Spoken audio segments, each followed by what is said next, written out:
जय जगन्नाथ नमस्कार प्रिय दर्शक बंधु मु ज्योतिषाचार्य प्रमोद कुमार आपण मानक स्वागत करुच्ची आपण मानकर प्रिय चैनल आस्ट्रो कल्याण चैनल। प्रिय दर्शक बंधु जो व्यक्ति मन तो चैनल को देखुंत सब्सक्राइब करना सब्सक्राइब करूँ लाइक करूँ अधिक अधिक शेयर करूँ। एवं आसतु जाना देवगुरु बृहस्पति चलन 1 जून 2026 मसीहा रात्र 1:48 देवगुरु बृहस्पति कर्कट राशि पुनर्वसु नक्षत्र चतुर्थ चरण को आगमन करेंगे। जो व्यक्ति जन्मजातक राशि हूँ वृष राशि, अन्यथा जो व्यक्ति जन्मजातक लग्न हूँ वृष लग्न, जदि आपण पाखे जातक नहीं नाम राशि हूँ वृष राशि, निश्चित रूप से एपिसोड देखा अत्यंत आवश्यकता है। प्रिय दर्शक बंधु प्रथमतः जानी रखा दरकार जे कि बृहस्पति आपणकर राशि ठारू अष्टम भाव एवं बृहस्पति सप्तम भाव दृष्टि जे कि आपण राशि भाग्य स्थान, देवगुरु बृहस्पति नवम दृष्टि जे कि आपणकर इनकम सोर्स हाउस रे दृष्टि देव मीन राशि।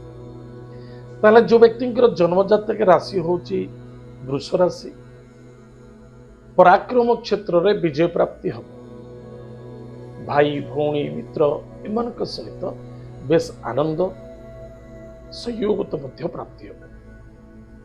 एमान द्वारा जो कौन से कार्य करुँच कैलकुलेशन करी प्लान करी करुँच निश्चित रूप से आप सफलता पाइपर। दाम्पत्य जीवन आनंद सुख मधुमय देखादेव, विवाह मांगलिक कार्य मध्य सफलता देखादेव। दूर यात्रा विदेश यात्रा विदेश रे एजुकेशन सेक्टर को स्ट्रॉन्ग करने ये सब क्षेत्र मध्य लाभवान रहे। कैरियर बहुत बढ़िया रहिबो। लव मैटर रे सफलता मिलिबो, भाग्य रे उदय देखादेव, कर्म व्यापार वाणिज्य क्षेत्र रे सफलता मध्य मिलिबो एवं इनकम सोर्स बहुत भल हो। जो पिला माने टेक्निकल लाइन एजुकेशन करिसंती जॉब पाई नथिले से माने जॉब पाइबे। आईएएस आईपीएस यूपीएससी ये जो माने एग्जाम दौचंती से मानो पई मध्य सफलता मिलिबो। मेडिकल इंजीनियरिंग बा कौन सी लॉयर लाइन रे आपण एजुकेशन करूचंती आपण मध्य सपोर्ट मिलिबो। एक्सपोर्ट इम्पोर्ट रे लाभवान हेबे।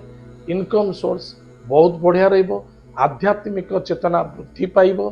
देवगुरु बृहस्पति एवं शनि दृष्टि, शनि स्वयं अच्छंती, देवगुरु बृहस्पति दृष्टि अच्छी।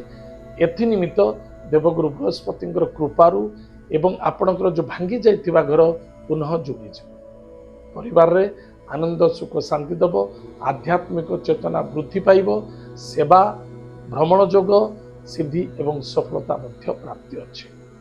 अभावता दूर हम।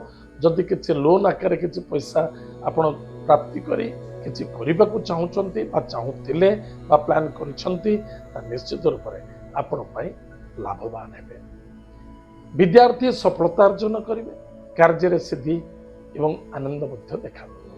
प्रत्येक दिन प्रातः समय गायत्री मंत्र जप करंतु एवं गोमाता को सेवा करंतु। यदि पारुचंती गुरुवार मंगलवार शनिवार दिन प्रशस्त वृक्ष मूल जल गुड़ दान करंतु।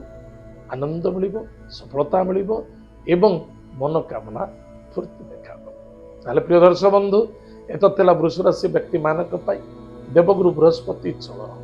आज तो समय जाइए कार्यक्रम को आम ये रखुचु। पुणी देखा पागा मध्य। जय जगन्नाथ नमस्कार।